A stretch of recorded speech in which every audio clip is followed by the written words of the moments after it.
Hey everybody, welcome to another uh edition, episode, something of the OverMark Podcast. I'm one half of your co-host TJ. We got my other buddy over on some other side, if I can find out where it is, Dave, and we're gonna be talking to you about a little bit of wrestling, maybe a little bit of MMA, definitely probably a little bit of video games, and what other you know bullshit that we might find in between that to talk about. We will. Uh, and that being said, uh, it's kind of like we're coming on the holiday season here, right? A little bit of Christmas. Do people really like the holiday season? I don't know, but I mean, what are you celebrating these days? Kwanzaa or? I celebrate The Undertaker, Oh, okay, that's who cool. is sitting on my desk What? because I've rearranged my room and I didn't put him back yet. Yeah, So, the Undertaker's pretty cool. I'm sure somebody's celebrated him as a religion before. yeah, that's why I was rocking the purple lights for so long. Today, obviously, everybody can see we're doing the OverMark cyan blue, repping the brand. Yeah, we got something going on here. At least I think that's what we got. I don't know. I think it's just an accident. We'll blame it on that. There was no Yep. pre-planning. The only thing that we plan is to whip anybody's ass who looks at us crossways. Yeah. And Oh wow, it's it's kind of interesting that you bring up brother because we actually do have a brother out there that that did kind of come into our last episode, right? And I think Welcome to the OverMark Entertainment Podcast. well oh, well hey there. well thanks. We're going to talk about wrestling. We're going to talk about a little MMA, and we might even talk some gabagool. He mentioned that last time, didn't he? He did. He did. Okay, well, And while we're talking about things, um, we might as well re-show off our chairs in an effort to hopefully get sponsorship. So, you know, very nice, comfortable Secret Labs chair. I think I've had here about a month now. I'm very happy with it. TJ's happy with his Secret Labs chair that he has downstairs.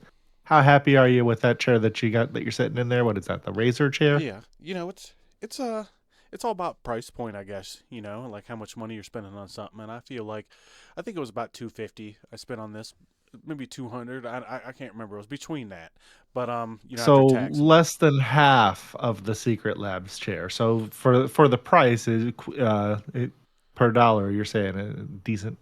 So the lumbar, they got it, but it's not adjustable. So it's just kind of like this little Ah, hard deal here. But it's not bad. It's comfortable. I like it. For what it is, I definitely appreciate it. But you don't really know till you use these things more, and you wear them out a little bit, and you give them the test of time. funny thing. I was talking to Brandon, and I was like, bitching. I was like, my old chair, the armrest could, turn in and out in addition to moving back and forth. And he's like, yeah, our chairs do that. And I'm like, what? I'm like, I don't. How do you do that? Like, I don't. It doesn't turn in and out. And he's like, yeah, the button that you hold in to move them back and forth, hold that in, and then turn it in or out. And it's like, oh fuck, yeah, that sure does. So that made a world of difference. So I had been using it, That's funny. not knowing that until like 2 days ago. Yeah, it's huge. It made a big difference. So I've got them kind of slid in and then turned in. Because I got the XL. Because I'm a bigger guy. I don't know if everybody Yeah, can tell here by looking at me, but yeah. yeah, brother. I got the XL on my thing downstairs too, dude. But It's still a little stiff in the seat. I know it will wear yeah, it'll in, definitely wear in. but I'm considering the cushion that they have that they sell for like the break-in period or whatever. I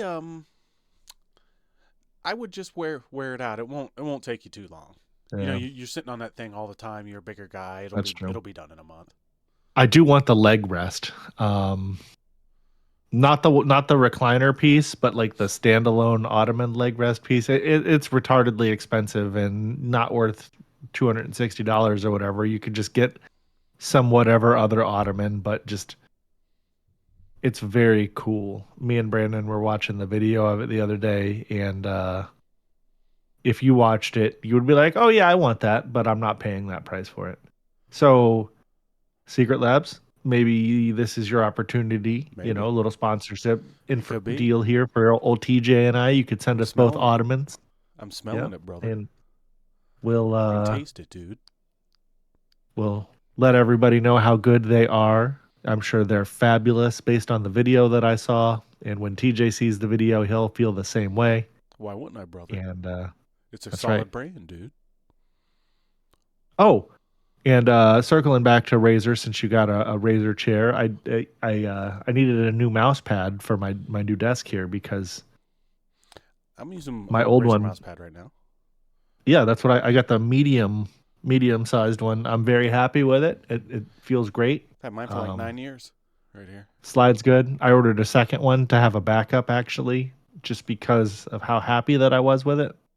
I've started doing that now. When I find a product that I really like, I'll order a second one if it's on sale, just because, you know, I have another one for when the shit breaks. Like my G600 that I'm on the last one of that they discontinued like 2 years ago now. I probably own like 10 of those over time, and I've recommended them to. I'm the one that started the G600 and the whole Gaia thing. Like, Hell yeah. yeah, I mean, we were playing it before, we had stumbled upon playing with you. And, yeah, and slowly over time, they all started to get them. And they're like, oh, I got this little, like, wireless Corsair. It's like, throw it in the fucking trash. Get yourself a Take that right on G600. back. And back at the time, you get them for like $25 on eBay. So it's like, Yep. we should have just been buying them. And this could have been like crypto. These things have fucking tripled in price. And we could have had all of them and created the whole fucking market. And so we fucking blew it.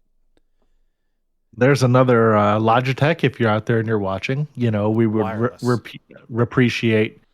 appreciate a Gen 2 G600. Absolutely. I don't know, G602, or I don't know what the fuck you'd call it. I'm just spitballing here. But it could work wired or wireless, whichever you would prefer. Refresh laser. Well, they could have a nicer version that has the charging dock to where they wouldn't have the wired option. You know what I mean? Remember, they've always charged more for the dock that you put them on, for their highest end versions back in the day. But overall, Yep. like that's a huge market for that fucking shit. You made the best MMO mouse ever. Expand upon it. Literally. You don't take a successful product like they didn't take like the Corvette back in the day. And they're like, you know what? Fuck it. We're not gonna fucking keep making these. They kept doing Fuck this then. they had a They're winning still product. making them. I mean, Yeah. obviously, but I'm just saying they had a Well- winning product and they kept going. It's kind of how successful products go. You keep stepping it up. I wonder, maybe they just lost market share because of other brands marketing and things of that nature, because you don't really see Logitech heavily marketed anymore. At least I don't, It's like Logi when now. I'm. Oh, really? Yeah, and they're still all over the place. I just feel like for some reason they didn't care about the mouse.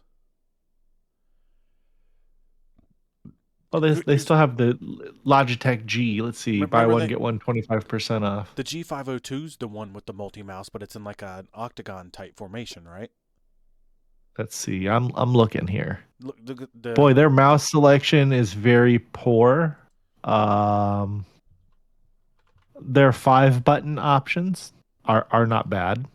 If you were so inclined to use a kind of standard 5-button mouse. Yeah, the 502 is what you're talking about. It looks like it's 1, 2, 3, 4. That's not the exact one I'm talking about, but that is kind of one, and it's just like, well, fuck. Yeah. That thing, I got it. It stank. It's super uncomfortable. Brandon got the same thing, and he was just like, man, that fucking sucked. And that was after I had found the G600. I was like, no, you can't get that fucking thing. Yeah, now I think is the way to go is that Razer Naga that you and Brandon Yeah, have. what else you gonna do? At least it doesn't break the bank, as well. But yeah, me and Dave are some pretty tried, true, and tested MMO players. We've been playing World of Warcraft since it came out. I'm taking a break now, but he's on Ascension. If you guys have been watching, you know that. But you can take our word for it. If you can find a G600 out in the wild, take that thing and take precious care of it.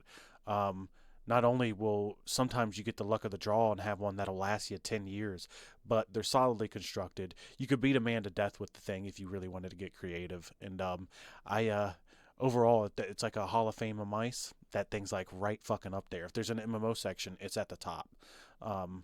There's some that might feel a little bit more comfortable to you, but I promise you, as some guy who didn't have a job for a very long time and all I did was play World of Warcraft, and I got food and Cheetos and whatever the fuck else inside that mouse, all the grease and trash, and it just took it like a champ.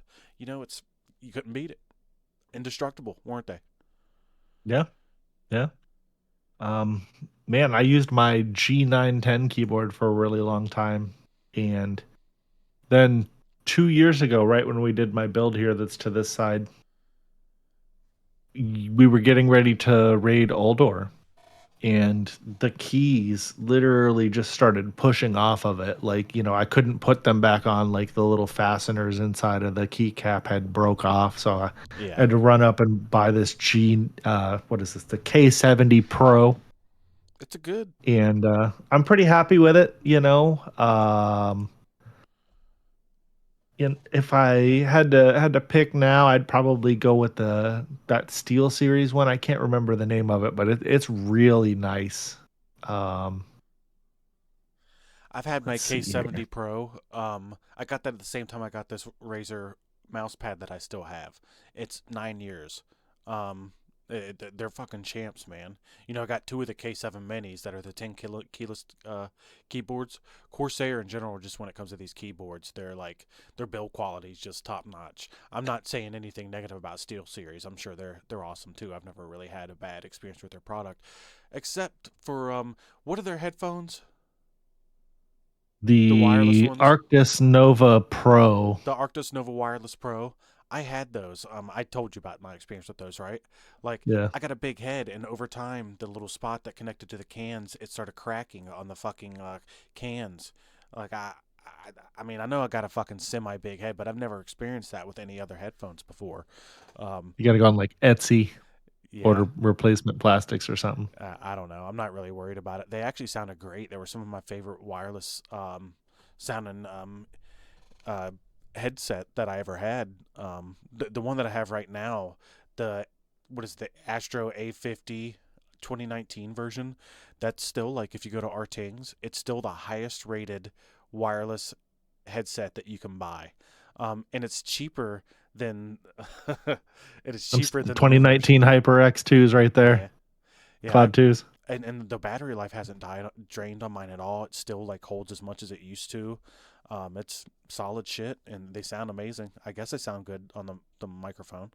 Never hear any complaints or anything, but it's funny we're getting to like our little hardware talk. But I mean, who gives a fuck if you get to know me or Dave, or anybody, the guys that we talk to in our Discord.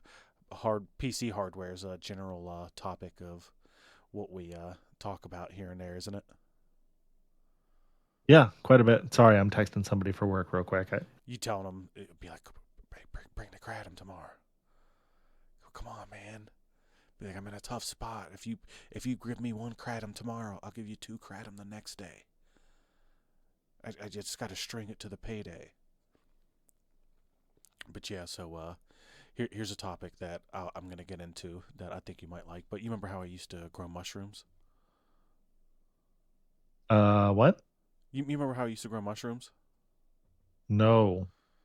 They don't have to be illegal. It's legal to grow mushrooms, Yeah. The food type. I remember that. Yeah. So I'm starting to do that again, but I'm gonna have a little bit different of a setup, and it might be. I don't know. It's mainly more just to kind of have fun and kind of have another, like how people like to grow plants. I'm memeing, yeah.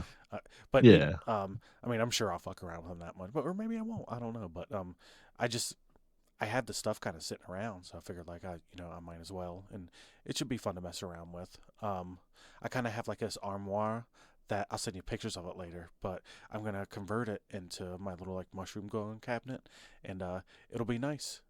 I'll be growing some very nice specimens that I can post pictures of here on, and people can be like, wow, those things look good.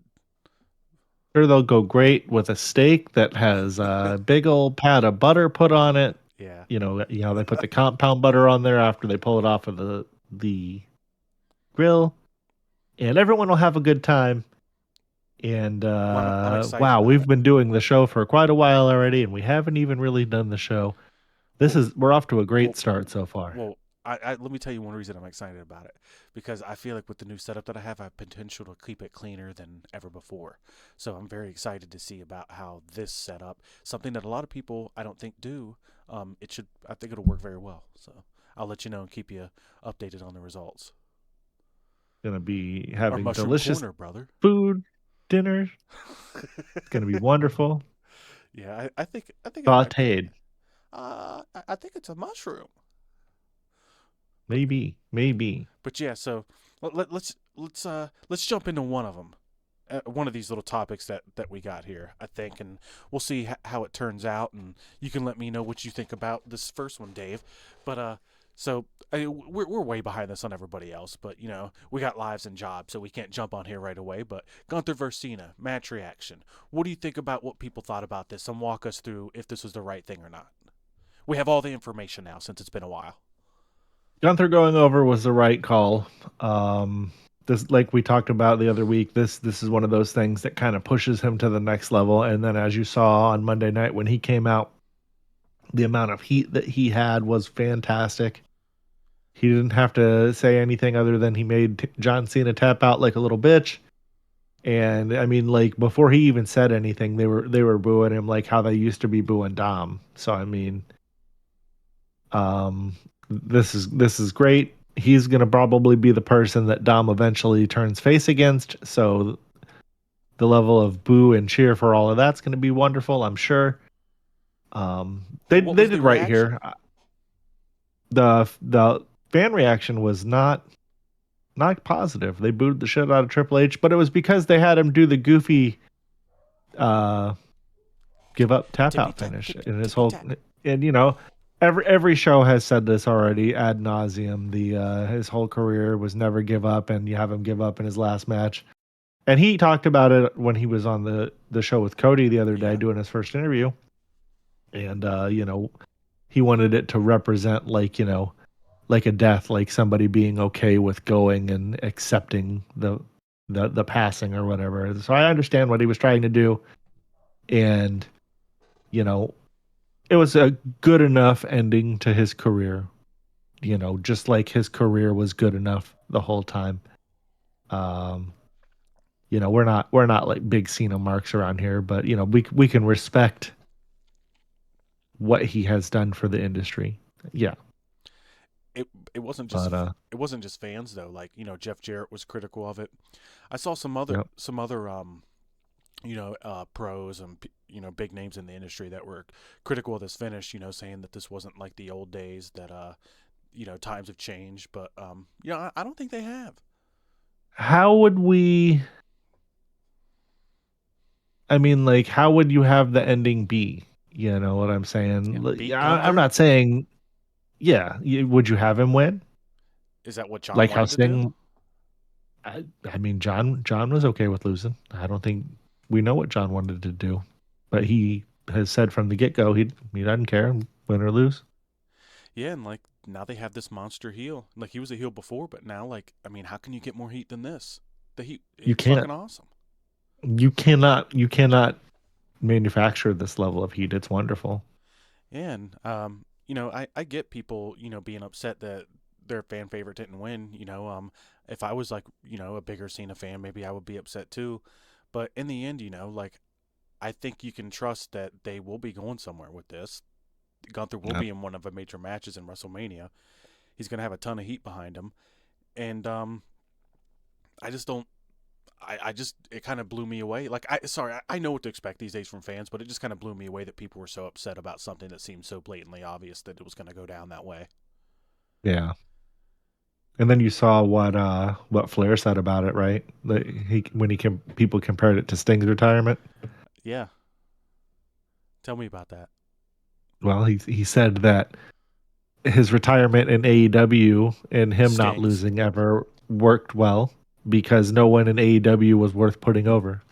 And Well, that's an opinion. I don't know if I agree with it or not. There are people in AEW that would be worth putting over, but I didn't hate Sting's retirement match either. So whatever. Even I don't even really care for the Bucks, and I didn't hate it was one Sting's of the better matches retirement match. So they've ever had in AEW. I thought so. I think when we watched it, I remember you and I saying that this is one of the better Bucks matches that we've seen. Yeah, it's just a shame that when you go out of that whole situation there, that they had to, since Darby had no partner the next Wednesday, he had to vacate the titles. The Bucks weren't put over for it. Generally, like nobody came better out of that than Sting, but Sting deserves it. So, I don't know if that's a spade's a spade fits that one, but in the end, I agree with you though. This is the right way for Cena to go out. I can't really actually imagine any other way, believe it or not. And just because maybe you got upset that you didn't see the ending that you wanted, doesn't mean that you should shit on everybody involved. And just, I hate to be one of these guys, but sit back and relax. I don't think John would be like, "Hey, Paul, what do you got for this guy after this if I put him over?" If he didn't tell him something like decent enough, I figure he wouldn't really be about it. They were just gonna we're just gonna have him bum around and not do much. But He's gonna be their new like Randy Orton level Yeah. of heel he's about to for retire potentially AJ. the next 5 to 10 years. He's gonna retire AJ and Brock, from what they're saying. So I mean, there's a whole bunch of legends that he could go through that are still there that or people that might be coming back. Who knows? and here's the kicker: he's one of the best wrestlers in the world. So Yep, he's actually really good. yeah. I mean, I don't hate on anything he does. I think he makes everything count more than almost anybody else in the industry does these days. Looking forward to seeing him this evening. Yeah, that's true. Speaking of this evening, what may what stuck out to you this week in wrestling the most? What do you think stuck out to me the most? Us being right about Austin Theory being the masked guy. Really? Yeah. I mean, it doesn't take a fucking expert to do that. We're all led a direction. That was the first thing that I could remember when you asked. I don't know. Nothing was really all that great this week. MJF showed up. Oh yeah. Well, I mean that was really exciting. Yeah, that was really exciting. And he the cut a fucking promo, dude. He slaughtered both of those guys. Yeah, well, it wasn't both. It was three of them. It was Joe, Swerve, and Adam Page. And Hangman. That's right. There was three of them. And they just had them all sit there looking like fucking doofuses, just taking it. Yeah. It's funny, but if they don't have him win, they're out of their fucking minds. They need to pick somebody that can carry that company in a positive direction. They do. MJF's that guy. Yeah, I agree. And speaking of people being out of their minds, people are saying that Julia would have been better off if she went to AEW. I don't know about that. Well, I'm sure she would have had better matches. I'm almost positive that's the case. And I'm not going to lie, I would have probably enjoyed seeing some of those matches. But relatively speaking, like her versus Toni Storm, I'd like to see that. Her versus Monet, Yep. I'm sure that Heatless Banger would have been a good match, but I can't really think of anything else besides that that's like, I got to see that match, Right. So two good matches. Yeah. And then eight woman tag her versus every Chris week and would be okay, but I mean, it's not like I got to be fuck, I got to see this. You know why Julia's in Yeah. WWE? That WrestleMania moment. Yeah. I mean, that's why a lot of people want to be there. Yeah, the big stage. Yeah, I mean, and the WWE's the big, like you just said, in general, it's the big stage in itself. If you think about major wrestling promotions, that's the way to go. Yeah.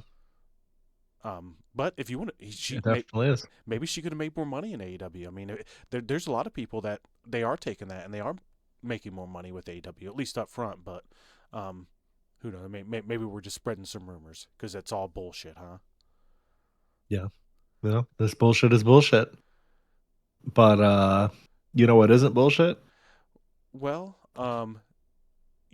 I have a feeling you're going to bring up something about Sting, right? Yep. Yeah, He he's made done. his final appearance. I think it was like Saturday It's in Philly. or maybe Sunday. Yep.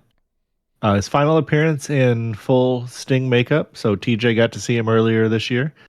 Maybe during editing you can slap in the picture of you with him Yeah. or something. I don't know. I skipped it. It was in October and it was Wolfpack Sting. Wow, you blew I it, man. really blew it. But you know what? That's okay because There's more it's to the go. last time that he's in makeup. So, it's not like I'll not be able to go to conventions and see Sting. Yeah.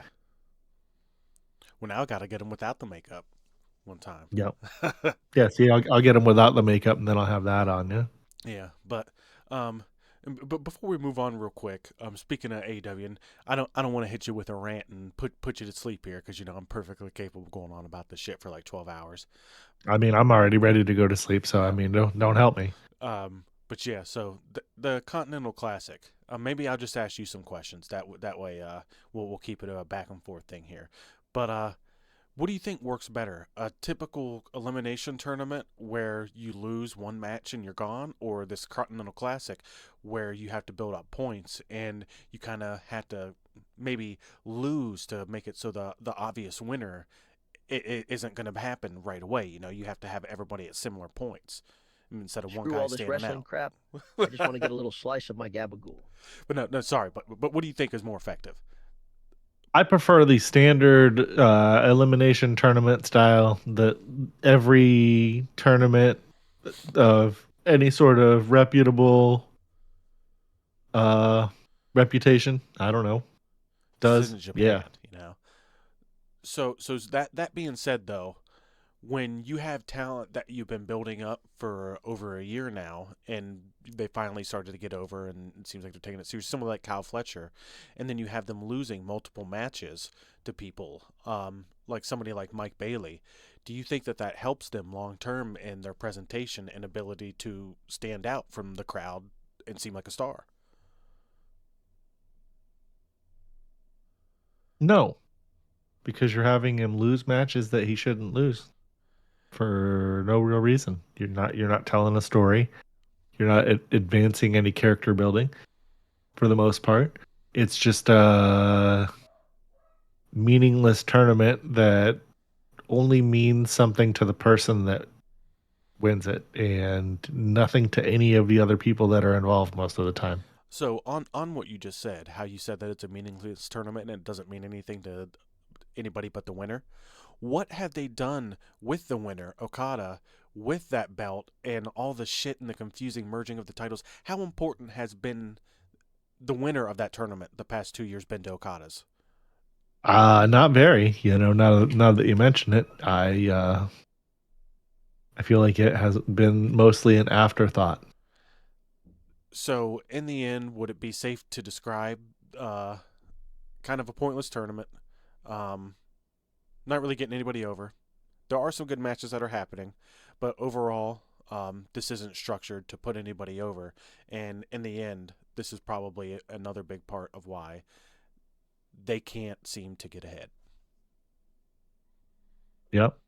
Goofballs. Well, That's about it. I don't want to go on it too long. I just it doesn't make sense to me, but there are some good matches in it.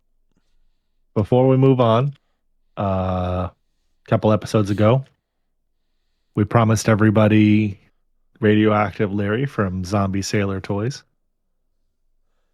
I made sure to black my information out so as not to dox myself. So we're going to open this real fast. Oh, but I'm sitting back. Just to you can hear the packaging. We You can't. ASMR guys no, out there. It's not going to pick it up. You gotta get it right on it. Okay. It picked up you putting the package down though. That doesn't make any sense. All right. So here we go. Here we go. The big reveal in front of the camera. Oh man, Radioactive Larry. That's awesome. Hell yeah. Look at him. Are you gonna open it or are you gonna keep him in that? Oh, I'm going to keep them right in that. Is that going on the wall? Oh yeah. That's awesome. But yeah, again, if you buy that, I'll try to remember to put the link in there. It's like a certain percentage goes to Paul's if they're still doing that. But that was like a charitable deal that Dave was able to be a part of. It's not much, but any amount I'm sure helps those people, and they're appreciative. But yeah, by the way, just a quick mention. I was kind of sick. Normally we've been doing these on Fridays, but it's just It's still there. what is it? It's still there. Okay, But cool. anyway, yeah, you were sick. That Yeah. that is true. Well, I'm feeling a little bit better now. I went to work. It really wasn't a bad day, and it was just a smaller cold type symptoms, and I'm glad that it went through fast. My wife has it, but it seems like she's getting over it pretty quick too. So it kind of is not bad because I didn't miss any days of work, and this will build up my immunity for the rest of the year a little bit, right? Maybe. Hopefully. Besides me coughing, I'm sure you guys really enjoyed that. But yeah, overall, You know what else will build up your immunity? what? Radioactive Oh. Larry. Get him today. Oh no. I can't find pussy anywhere.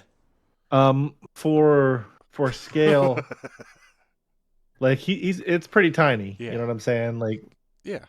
this is my remote control for my fan. So he's a tiny boy, but it's cool. It glows in the dark, so I got to get some light on it. Maybe we'll see it glow. I think it's cool too. Maybe next time. Yeah. But yeah, so you wanted to talk about the Hardys a little bit today? Oh boy, I sure do. And we got a little bit of an update on their contract status or lack thereof. The Hardys, they have not yet officially signed new contracts with TNA. They they indicate that a new deal is expected soon. Probably they're looking like a long-term type of situation. Oh, they did. Which makes sense. I'm pretty sure they said that they signed today. Oh shit. Yeah. Well, look at that. Breaking news as of today. They signed a new deal. I wonder how long it's for. Let's see here. But yeah, Hardy Boyz. Google. Who was it? Was it PWI? They ranked them the top tag team of the year this year. Pro Wrestling Insider. They announced they've signed new deals with TNA Wrestling. Blah blah blah. They did not say for how long, but I assume this will be like one last run in TNA and then off to WWE for Hall of Fame and retirement. Yeah, they definitely want to retire over there, and I'm pretty sure with the deal with TNA, they're going to be showing up in WWE, and I'm sure that was definitely a part of their deal. But yeah, as you were saying, they're currently on their fourth reign as the TNA World Tag Team Champions. They're one of the most decorated tag team champions of all time. They've had it for 154 days, which is awesome. They were supposed to do this in AEW, but Jeff got the DUI and stuff, so it fucked it up. But they were going to do the big ending run there, but yeah, it hasn't happened. And then Sammy Guevara landed on both of their heads in different matches. But yeah, that never happened, and that led us to where we're at now. And their next major event's Hard to Kill, January 10th, 2026 in Las Vegas. And I'm sure it's going to be another ballpark thing for, or like a home run for TNA. These big events, they've just been being more successful for them. They've been beating their records, their attendance records, their the price for that they've been charging people that's been the highest they've ever done multiple times in a row. So good for them, Hard to hate on them. Yeah, they're hanging in there. No, it's nice to see another wrestling organization have success. Sorry, I'm looking at something. And January 10th. Yep. That's kind of in between the Royal Rumble. Yeah, but I'm sure that they'll have a lot of WWE guys mixed up in that too. Or at least a couple. They've been doing that a lot lately. But yeah, overall, I'm a huge Hardys fan. So's Dave. We grew up on these guys. The TLC matches with the Dudleys, Hardys, and Edge and Christian are some of our favorite matches from our childhood. And yeah, like I said, they're PWI gave them their top tag team of the year in 2025. Do you remember when they added chicken? No, when's that? At Hardy's. Are you talking about the food place? Yeah, you said we liked Hardy's since we were kids. Yeah. I didn't have Hardee's in Cumberland. There was no Hardee's on my own, so I wouldn't have known. I've only had Hardee's here, and Hardee's is great. Their biscuits in the morning are fucking awesome. They do a 2 for $5 thing sometimes, and they're definitely a step up from like a McDonald's or something like that. But you ready to watch? Okay. You ready to watch this fight? Yeah. I'm ready now. Okay, so we're gonna watch Diaz versus Daly, and if you guys want to watch along, we're gonna do a little countdown here. You know, we've been saying that we're gonna do a little bit more MMA segments, and this is something that we've actually talked about a couple weeks ago. We're doing it now. Nick Diaz is one of my favorite fighters ever. What about you, Dave? Yeah, mine too. Definitely. Very big fan of Nick Diaz. This is one of my favorite fights of all time, actually. This is like him in his prime too. Like he was sharp as fuck. You know, this is like when Strike Force was in its heyday. They were putting on the biggest fights they ever put on, and like they were known for having these exciting fights. You weren't having a lot of like grappling going on there. Like you were, but it was exciting grappling. Like in Strike Force, they weren't fucking around. But let's watch this thing. I'm gonna start from 5, and we're not gonna go after 1. We're gonna go on 1. For 5, 4, 3, 2, 1. Like you said, we got Big John in there. Nick Diaz starting already. Yeah, it began at the weigh-in. Mauro Ranallo there. Incendiary ingredients for what should be a combustible main event. Diaz Daly. That belt's doing work that Big John has there. It's holding. Yeah, oh yeah. Oh yeah. Yeah, Daly was knocking guys out here. He was on a little run. He has a lot of power. You remember he got kicked out of the UFC for hitting Koscheck from behind when Koscheck grapple fucked him? Yeah. But this was after this, I'm pretty sure. Oh, yeah. This was before he got kicked out of the UFC. He went to the UFC after this. Right. It's like it's got to be so weird fighting Nick there. Like He's just talking shit the whole time. He just drops down. Like he Yeah. got hurt there, but look at left, right. Look, he tries kicking him. He's just swinging, dipping. Yeah. Oh man, elbow, left hook, right hook. And he's just swinging. Oh yeah. But then he hit him with straight knee. A lot of action.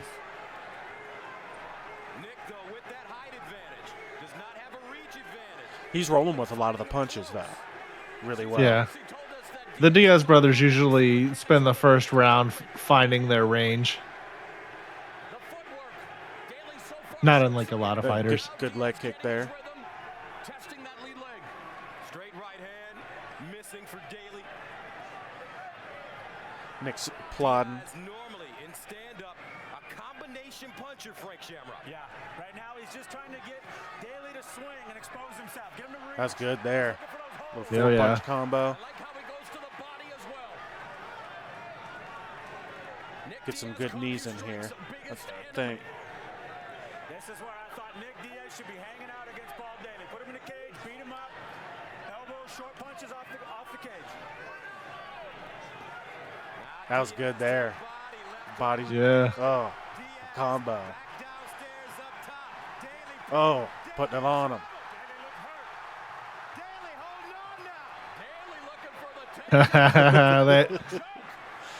they always him go for down. the takedown once Yeah. they get hurt, man. Yeah. What a start. Very impressive, superlative striking from the Strikeforce welterweight champion. Now the Brazilian Jiu-Jitsu black belt pulls. Yeah, he doesn't want to hang out here too long with Nick. No. Controlling the posture. I feel like MMA isn't as exciting as this anymore. I don't know. Maybe it's just me. Some of the fights are for sure. Yeah, They that just last don't card, do as good there as was some building them exciting up. shit. Balance by Yeah. Daly. Scramble out of that ankle. Wrestling has always been the Achilles heel for the British fighters. He's been working with Kenny Johnson. Nick's head's huge. Look at that. Yeah. Stand by Nick Diaz. Backs up Daly. Then he goes to the body with the left hand. Daly left hook. Catches Oh. Diaz. Tremendous action here in San Diego. Wow. And Diaz is ripping those body punches to Daly. You work the body. Good knee, elbow, hook, elbow. Strikes. Taking a page out of his teammate Gilbert Melendez's book. Daly looks Oh. lovely, a beautiful knee. Look at him. He's like, what, man? And Diaz wants it. 1, 2. They are banging, folks. They're just swinging. Yeah. Yeah. Anticipated. This is what the fans are getting. Do a head kick, keep him honest. The Strikeforce dropped him. Oh shit! Yeah. I remember I was nervous here. My butthole was puckered. Like, oh. Oh yeah. And yet is able to recover. Daly has been great with the knees. Oh man, that was a heavy blow. Power for Daly. Yeah. 5 to go. Diaz doing a good job keeping him away with his feet, but he's got to get his Look at him. He sucks him in here. He's like, come on, come Oh on. yeah. Yeah. Hammer fist. Now controlling the wrists again. Daly has hurt Nick Diaz, but Diaz's chin. Nah, it's just started, man. It's like it's. Yeah, Nick's not really hurt, like they're saying. I mean, you know, Yeah, I mean, that shit stings, but yeah, like he's fine. Shit, he's probably better than he was at the beginning of the fucking fight. Now he got woken up a little bit. yeah. Reloads, 30 seconds to go. Round 1 scheduled for 5 for the Strikeforce World Welterweight title. Right. Nick Diaz, Oh, champion. he hurt him there. Daly, Oh, Yeah. that body shot. great body work by Diaz. Oh, a beautiful. Oh, that little hook there. Daly falling is in trouble. 11 seconds. Diaz going in for the kill. And it's over. That's it right there. Oh yeah. Oh yeah. Finishing And that crowd too, they're loving it. I'm pretty sure they're in San Jose right there, right? So it's like the Diaz are like fucking gods in those arenas when they're fighting and shit. Like I remember they would be chanting his name and all that. That like they don't really chant guys' names too much these days anymore, you know? No. Yeah, they don't have the stars in this era yet. Yeah, look at like Nick talking. Look, Nick comes over. Look, you see him pointing at Daly, talking shit to him right there, like. Yeah. And he's like, "What? He talks so much." It's like, "Fuck you, fuck you." Oh, man, I There, love this Gilbert shit. Melendez out there cheering him on. Fuck yeah. You know what we got to do for our next one? What's that? We got to do Diaz McGregor 1. Yeah. Yeah. Yeah, that'd be a good one. Yeah, Man, that team was so nasty. Gilbert Melendez, Nick and Nate Diaz, Jake Shields. Yeah, they were awesome, man.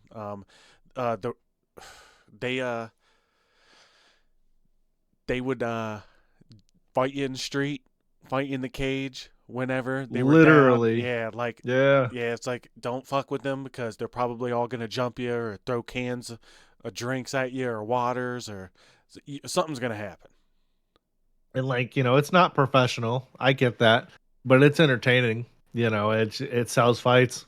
Oh, it definitely does. You know, we're still sitting here talking about this one of the most action-packed round ones that you'll ever see.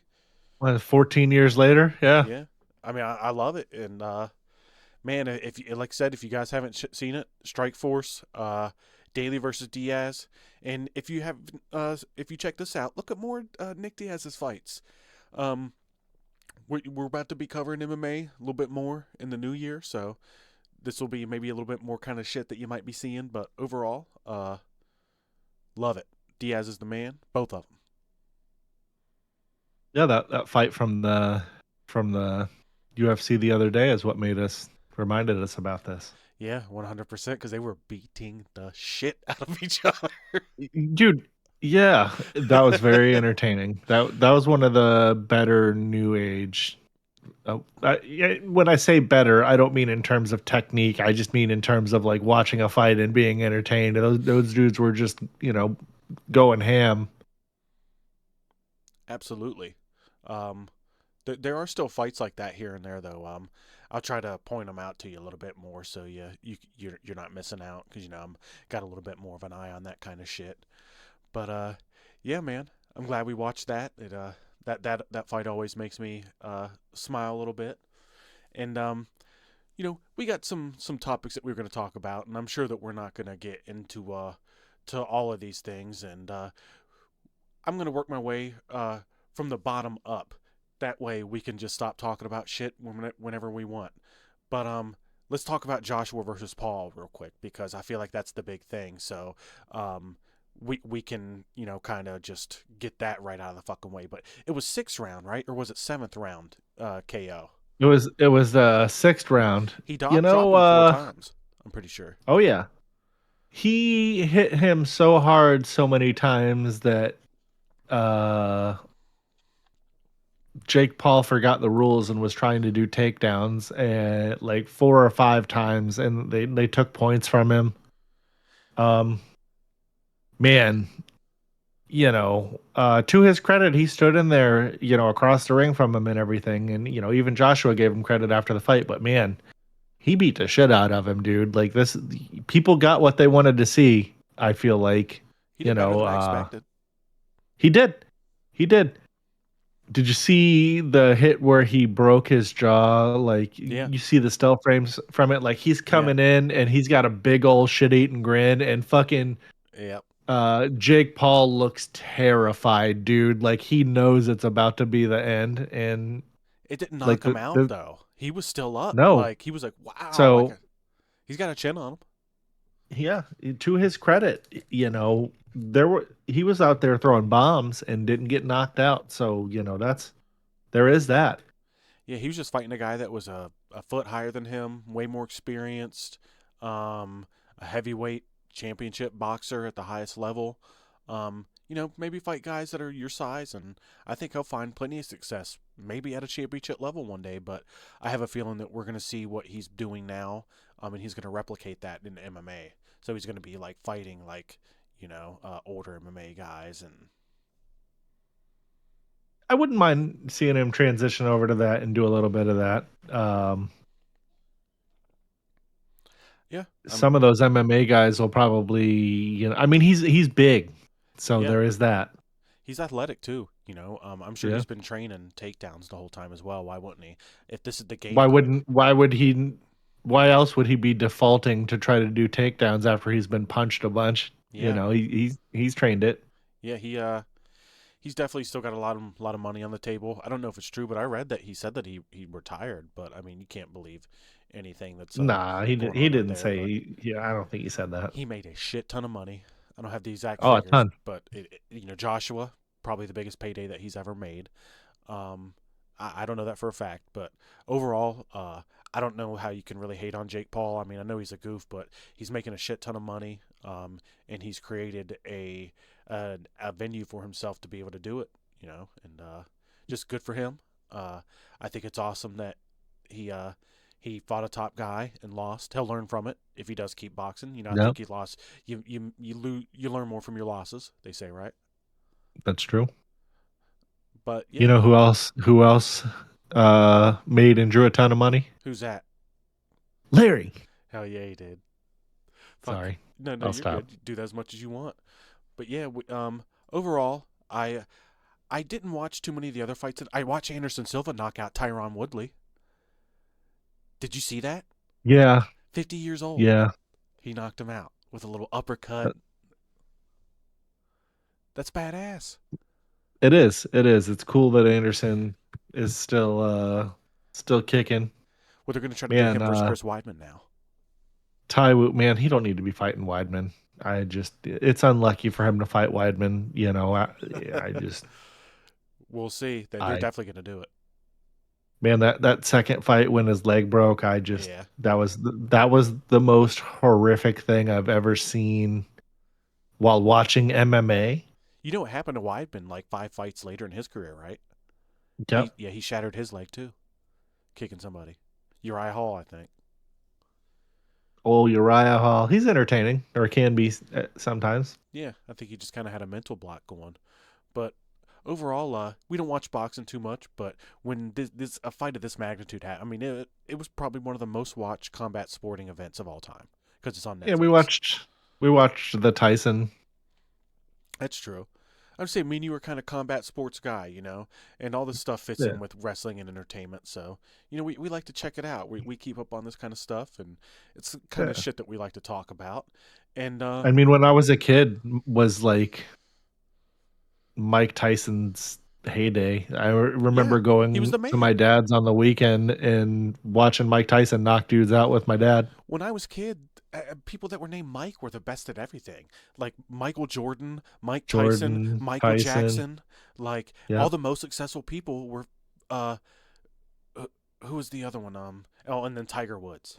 You got all the Mikes and then a Tiger. So those were the successful people growing up. But yeah, Trying to think of another successful Michael. I I'm know, sure he's out there. I know that there's fucking more out there. Michael Bolton,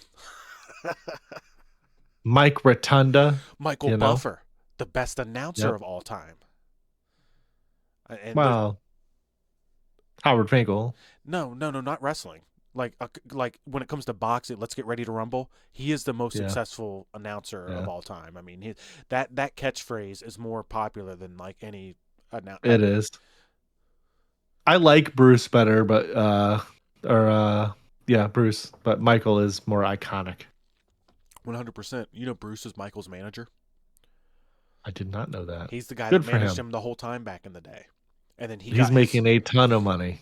And then he started doing the announcing thing, and like he was doing it over in Japan, and he did a couple like not Pride events, but like Japanese events similar to Pride. And then he started the UFC, but he did some USA events too. But he was all over the place. I mean, why wouldn't he be? If you obviously got connections, if you're fucking Michael Buffer's manager. But you want to talk a little bit of video games? What direction you want to head at? Wrestling or video games? You leaning towards the video games? Let's just go into video games. And spoiler alert, my nephew doesn't watch this channel, but here's one of his Christmas gifts. Hell yeah. Pokemon Scarlet. I got this under recommendation of Brandon. It was between Violet or Scarlet, and Scarlet was $8 less, and every dollar counts, so he got Scarlet. That's awesome. Your uncle's not cheap, he's frugal. Happy. He won't notice at all. It's the same quality experience.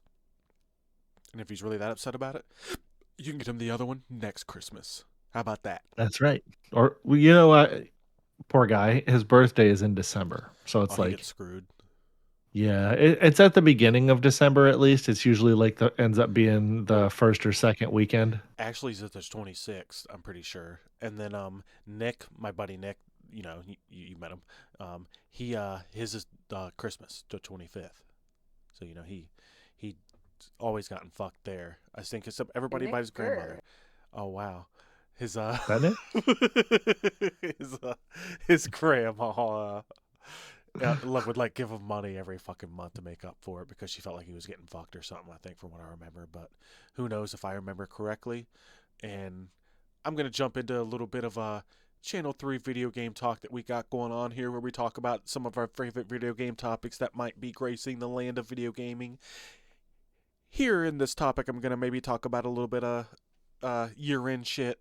What was your favorite game this year? It doesn't have to be released this year. What was your favorite game to play this year? Oh, well, it ended up being the Final Fantasy VII Remake and Rebirth combo. Remake had come out at the end of the year, kind of, last year on Steam, and then Rebirth came out in January of this year on Steam. And between the two of them, I over 300 hours easily this year.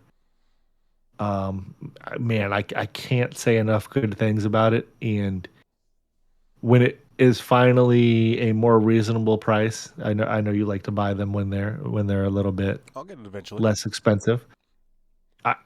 The gaming experience is so good, dude. Like I was, however old I was in 1996, I was 14 years old again for 300 hours this year. It was awesome. Yeah, I love it when that happens. It doesn't happen very often, but occasionally you get that game and it'll just, you lose yourself in it and you don't worry about what's going on around you.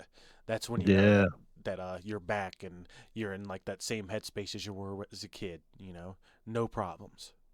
They did a great job. I mean, I can't say enough good things about it. And spoiler alert for everybody, they said that the third one is done and that they're just putting the polish on it now. So I'm really excited about that.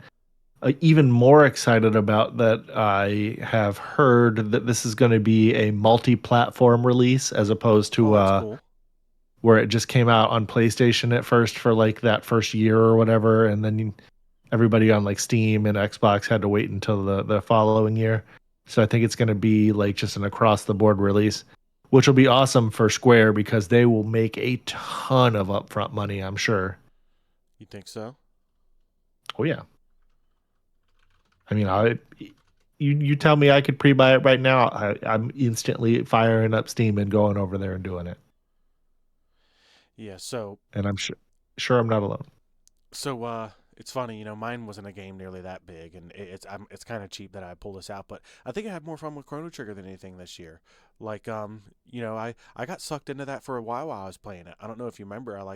I Oh yeah. I played the living shit out of that. I can't really remember any game that sucked me in as much as that, but I will say that I have been playing the Tony Hawk's franchise a lot this year, and I've beaten almost all of the Tony Hawk's games this year. I think there's like the ones that came out like before like the PS4 era, like when they stopped making them for a while. But up to Yeah. Tony Hawk's Underground 2, I'm right at the end of 1, and then I'm about to start Underground 2. But those games are fucking awesome, man. I really enjoy them, and those games kind of teleport me back to a time in past where, because the skateboarding vibe's not the same. They don't really make games like that anymore. It's Yeah. The first two Tony Hawks were kind of my favorite and my go-tos. I think they came out. I would think I was in high school when the first Tony Hawks came out. Maybe middle school. I don't know. I remember the code "Watch Me Explode." I think that was on Tony Hawk 2. I'm not sure. Maybe the first one. I didn't. I can't codes remember. too much for those. But I tell you one other thing that I kind of did with gaming this year too, that I think I may have actually spent more time with Pokemon Red, Blue, and Yellow than any other game this year. Probably around January, the beginning of the year. I have that little Game Boy thing where I can plug in the physical cartridge to my PC. Yeah. I literally was just leveling up every Pokemon, like legit, like not cheating or anything in the game, like with no rare candies and doing everything that like, it's just a lot of work to do it that way. And I was pretty fucked up the whole time I was doing it, so I was just having this great time leveling these Pokemon, putting them in the Pokemon Stadium, getting the boost in the stadium from beating the Elite Four, and like it takes such a long time to get everything maxed up in that game, and leveling the Mew to 100 and catching that legit in the game. I don't know. I love my Pokemon. Did you end up playing Red, Blue, and Yellow back in the day? No. By the time Pokemon came out, I think I was like 16. In America. So I mean, at that point, I had just started getting laid. So I mean, like, yeah, I paid a little bit of attention to it, but yeah, I was more just trying to get as much pussy as possible at the time. Yeah. I did play. Was it? There was a really good one. I think it came out on Game Boy or Game Boy Color. That was really fun. I can't remember the name of it though. I think they were red and blue, maybe. Yeah. Well, I mean, they were. You could play that on color, but they didn't come out for it originally. It was gold, silver, and crystal that were like the ones that came out. So those were the ones that came out on OG Game Boy, were the red and blue. Yeah, and yellow. Okay, then yeah, those were the ones that I did play. Okay, yeah, they were pretty fun games, especially little handheld, because that's as good as it got back then. Yeah. But yeah, so we'll jump on. Or sorry, so. Oh yeah, we'll jump on. What? Yeah. We're that time of year, with Christmas and all that. What's your favorite gaming Christmas present that you have ever received? No, this was an easy one. When you put this, I instantly, like, I didn't even have to think about it. It immediately came to my mind. I didn't even have to second guess myself. It was I can't remember the year. It was 1991 or 92. And my Nana and my Papa Joe came down from Alabama, and they brought my cousin Autumn and I both Super Nintendos. And it was the one that came with Super Mario World and Super Mario All-Stars. So that was really awesome. I got 2 games in one. Well, Yeah. technically, 5 games. So that was really cool. The spoiler, little note here that not everybody knows. I'm sure plenty of people that are Super Nintendo nerds know, but the Mario Lost Levels that came with that was actually the original Mario 2. Yep. but they decided it was too hard and they scrapped it and they replaced it with a game that wasn't designed to be a Mario game at all, and they put the Mario characters in it, and that was the Mario 2 that we actually ended up getting. That game was Which- actually originally called Doki Doki Panic. Yes. That's awesome that you remember that. I didn't remember that until you said it, and I'm like, oh yeah, that is it. Why wouldn't I remember it? It's the only kind of shit that I remember. Stupid, useless video game information. But It's kind of goofy, but I mean, I remember as a kid not liking Mario 2 as much as Mario 1 or Mario 3. 3 was kind of the best regular Nintendo one, I thought. I agree with you. It was the biggest. It had the best art. It had the coolest transformations. But when you got to Super Mario World, then that's when everything kind of changed. And it's That might be my favorite Mario game of all time. I mean, mine's definitely Mario 64. But when it comes to the 2D ones, it's Super Mario World, without a doubt. The music, the art, everything about it is just like The perfection, levels, the secrets. Yeah, I mean, I the music's in my head right now. That's how much I enjoy the music from that. But yeah, mine's pretty simple, Boom, and it's funny. boom, boom. Well, mine. Yeah, that's a good one. Like the tree kind of levels and shit with the little caterpillar guys. Yep. But yeah, See, I know. that Hell yeah. music fucking. We'll probably listen to some of it after this. But yeah, my it's funny you mentioned that because mine's definitely the Mario 60 or the Nintendo 64 Christmas. What was that, 96 or 97? I forget. But yeah, that Somewhere in there. But I yeah, mean, that- 97 was. I mean, we'll talk about that here in a minute. But yeah, 96 or 97. I think it was 96 that when it came out. It released in America September 29th, 96. So yeah, we got it that Christmas. I actually got a Saturn that Christmas too. My sister got the N64 and I got the Saturn. So we kind of like would do that. We'd just jumble up so we'd have everything. But Hell yeah. but no, Smart. it was badass, man. That was hands down the best Christmas ever.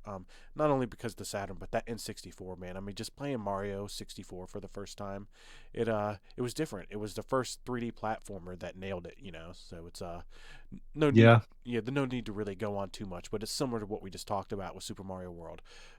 The art direction, the platforming, the music. I mean, it was a full package, and as a kid, you could just kind of get lost in those things. And I think They still say that there are undiscovered things in that game. yeah, well, I'm sure that they'll end up finding them because people play that shit religiously. I mean, you see how people speed run that game? It's fucking nuts. I could never do that. Yeah, I see these shits where these people do like these weird like hacks to speed run, and it's like you're not really speed running it at that point, I don't think, right? That game does something weird where when you run into a corner, your character keeps running. So you have two different characters that are moving. So you're still in the corner, but the actual character is still moving. So if you do the special kind of jumps in the situation, you catch up to where your character kept moving from when the wall stopped you. And it's just, there's so much complexities to that game, and everything's broken down to the nanosecond. And these people are like robots playing it. And I don't know. It's fucking beyond me. I wish I could do that, and I'm just not Asian enough, I guess, if that's politically correct. But The muscle memory that it it's takes is that we had when we were children, but probably not now. yeah, my reactions have definitely slowed to some extent. They're still pretty good for a guy my age, but I'd say probably like 7 or 8 till about like somewhere in your 20s is like your video game prime, where you're just like locked in, muscle memory, like you could do the shit with your eyes closed, and then life kind of starts to wear you out and beat you down a little bit, and maybe you're not playing as hard or as frequently as you used to. You're doing other stuff, and then before you know it, boom, dad gamer. yeah, I don't know. I feel like I play smarter than I used to. Yeah. There's trade-offs. Yeah. But yeah, so we talked about our favorite gaming Christmas presents. So we'll talk about our best year in gaming. I guess I'll go first on this one if you want. Yeah, But you should.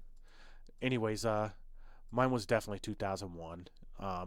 you had the GameCube and the Xbox both released. The PS2, the PS2 had already released before 2001, right? I'm pretty sure. PS2 came out, I think, in 2000, maybe. Yeah, October 26, 2000. So I didn't have the PS2. I had the GameCube and the Xbox. It was just a wild ass Christmas. I was very fortunate, very lucky kid. But you had Animal Crossing, one of my favorite games ever. The original Halo came out. You had Super Smash Bros. Melee, still one of my favorite fucking video games ever. Pokemon Crystal came out. Grand Theft Auto 3, Final Fantasy X, Sonic Adventure 2, Conker's Bad Fur Day, Golden Sun, like Super Mario World Advance. The handheld version of the game that we were just talking about. Yeah. I mean, there's way more than that. But I mean, Baldur's Gate, the original one, came out that year. Like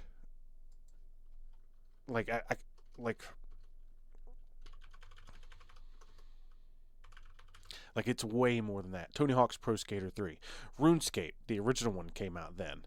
Onimusha, Crash Bandicoot, Wrath of Cortex, Dead or Alive 3. I mean, it's like Devil May Cry, the original one, came out then. Twisted Metal Black, Diablo 2, Lord of Destruction, Soul I Reaver played 2. the shit out of Diablo 2. Like Capcom versus SNK 2, Silent Hill 2, like Castlevania Circle of the Moon, Jak and Daxter, the precursor game. But yeah, it's Mario Kart Super Circuit. Like, you could just keep going on. Gran Turismo 3, like, one of the most successful racing games of all Hell time. yeah. But I started off with the ones that I was playing, but I just went off and listed the other games that came out that year. But I mean, that's got to be one of the that's one of my favorite generations of gaming. That I forget which one you would call it, but the GameCube, PS2, and Xbox. They were still able to make games under a certain budget with small enough teams where they were still AAA without spending just a shit ton of money. Now that's not possible. You don't get these experimental games anymore that they used to give us. Yeah. Yeah, I missed that about gaming back in the day. I guess it is what it is. Yeah. Well, mine was 97, and there was I don't have as complete a list as TJ here. There was a bunch of games that I remembered either playing or that were out. So obviously, like I said, 97, and I would still play most of these games today. We got Final Fantasy VII. Obviously, I talked about playing the remake of that this year. In 97, for context, I was probably 14 or 15. So, the understanding where I was. For Nintendo 64 in 97, we got Star Fox 64, GoldenEye, Diddy Kong Racing, Mario Kart 64, and Turok Dinosaur Hunter. All of those games are fucking awesome. Yeah, TJ, classics. Literally every single one of them, and all of them came out in 97. That's and that's only Nintendo 64. We haven't even talked about the other systems yet. Then we get to PlayStation, and two of my favorite PlayStation games of all time, Final Fantasy VII and Castlevania Symphony of the Night. I fucking love Symphony of the Night. That is my favorite Castlevania. That is such a good game. We played the shit out of that thing. Crash Bandicoot 2. That was really fun. I played a lot of Crash Bandicoot with my mom, if you can believe that. When I was an adult, there was a time that she was living with me, and her and I played a lot of Crash Bandicoot on the. It's a fun game. Yep. And then the Odd World, Abe's Odyssey. I didn't play much of that. I played it a little. I don't know. Did you play that at all? Odyssey, the one for the Xbox. I never played Abe's Odyssey too much. I gotcha. That was still when they were Gran Turismo. The OG first Gran Turismo came out in 97. Awesome. We all play Gran Turismo here still, almost 30 years later. A game called Riven, which I never played, but I always remembered seeing the box of, seeing advertised in gaming magazines. Okay.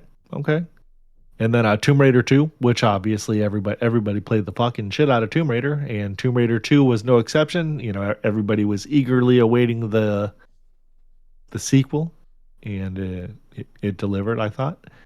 And then we had Sega Saturn, which was still out. And I bet you TJ probably has one and probably has all three of these games.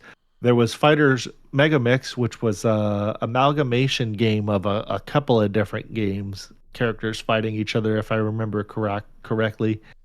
Kind of based on like the Virtua Fighter engine, was it not? I'm pretty sure it was, but Yeah. the other ones you're going to list, Sonic R and Sonic Jam. I don't have those. Sonic R, I believe, is like $150. I was going to get it. I will one day. And Sonic Jam's like $200 almost. Okay, so it's just like Saturn was less popular, so those games are probably harder to come by. Well, the Saturn also sold mostly in Japan, so there's way more Japanese consoles. So like, you know how I have my Saturn? I had the Yeah. console, and you can actually get a cheaper thing now than what I have mine. So it's essentially a flash drive, but they had a little media port in the back of the Saturn, so you could get a Japanese one. It makes it reach them free when you do it too. So you get all the games on that. I think you can get it for the. So you remember how it had a Genesis cartridge on the back, or for like flash? Yeah. So that's the cheaper alternative. We can get it for $60. It works just the same. Put an SD card in the top of the flash thing. I love flash drives, man. But the Sega Saturn, it's the home of it's the best 2D fighting console fucking ever. It's got plenty of hidden gems. But yeah, overall, I mean, Man, Sega Saturn. yeah, you could get So cool. you don't want to get me really started on that. That's one of my I don't really know if you would say what's one of my favorite consoles ever, but it's one of my most nostalgic consoles ever because I was such a young age, so it impressioned me a lot. I feel like the Dreamcast was something that I liked more from them, and the Genesis, but they were hitting home. I'm a Sega guy. They were making games for me back then. So overall, I don't know. I'm not going to talk shit on anything. I mean, you remember Virtual Cop? You could Yes. point the gun. I had the orange gun for the Saturn, and my friends would come over. I think I had two of them, and we would shoot and fucking just do that for fucking hours. Virtual Fighter, like you said, Virtua Racer, like I mean, I have the fucking Tower of Power, the 32X, and the Sega CD downstairs. Like it, fuck. I mean, I got a Genesis right there and a Saturn. Funny enough. Did you ever play much Atari Jaguar? No, that's something I do want to get. I want to. We had it, and the only game that I had for it was Alien versus Predator. It was like a first-person shooter, and dude, it was awesome. You could play as the alien or the Predator or the Marine, and that was really fun. The controller was a bit awkward, but a bit of a precursor to modern controllers in a way. Was that Go the ahead. first 64-bit console? Came out in '94. It might have Oh, been. no, no, then it was the first 32-bit then. Yeah. Yeah, 32-bit for because the only reason Nintendo 64 was 32-bit graphics, 32-bit sound. Yeah. Yeah, 32-bit RISC architecture. It had 4 kilobits of internal RAM. But yeah, it's funny, we ended up talking about video games more than anything else this fucking episode, which I could care less. We could talk about these all day. But Well, I got one more video game thing to bring up. What about Panasonic 3DO? No, I've never played that either. That may have actually been the first 32-bit system because that came out in '93. yeah, We I definitely want to get into these things one day and own them for myself. And like I always end up finding ways to jailbreak or hack these consoles to, so you don't have to buy the games and you can experience the hardware and the games without spending a shit ton of money. But one day I will have one. And these things actually had a whole bunch of different versions. They like how Sega back in the day would have other companies making Genesises for them, like maybe so like there's they licensed the 3DO to another couple companies. I think it's really rare though. Did you Yeah, it shows them here. Obviously, actually. you didn't play it, but you remember the game Gex, Yeah. the gecko? That originally was a 3DO game. So Sanyo made a 3DO. Gold Star made a 3DO. Real interactive multiplayer made one. So there was a whole bunch of these, but yeah, Oh, cool. yeah. But one day we need to take a dive into some of these kind of things. Like, I have I need to get a capture card so that I could capture footage of some of these games. But Yeah. I have access to so many of these games, but not like some of these rare, or not necessarily rare, but more obscure consoles. That weren't like. Better watch out filming any Nintendo games and get our channel canceled. I know, I've thought of that. Some people seem to do it perfectly fine, but then other ones don't. I don't know how that happens. But Yeah, I have no idea. let's talk about a couple other things, and we'll get on out of here. But you got any games that you're looking forward to playing that are releasing next year? Well, everybody's going to think that this is the Final Fantasy segment with Dave, but like I said, Final Fantasy VII, the final installment of the remake, is pretty much done and getting polished, and they were talking about a next year remake or release. So, I mean, that's my most anticipated game of 2026. GTA 6 should be cool. Maybe my most anticipated game of all time. Man, I really love Final Fantasy VII, and replaying that shit just was like total nostalgia overload, man. Like, me and my friends played the shit out of those games. Like, we would hang, how like usually when you're hanging out with your friends and like you're watching them play the video game, like it's annoying and boring. Like, we would hang out with each other and watch each other play Final Fantasy VII. Like, I just, yeah. Yeah, me and my So friends used to do that- shit like that too. but Well, what are you looking forward to? like I said, GTA 6 is, I'm a big GTA fan, so I'm really looking forward to that. It's been a really long time since any of the other ones have come out.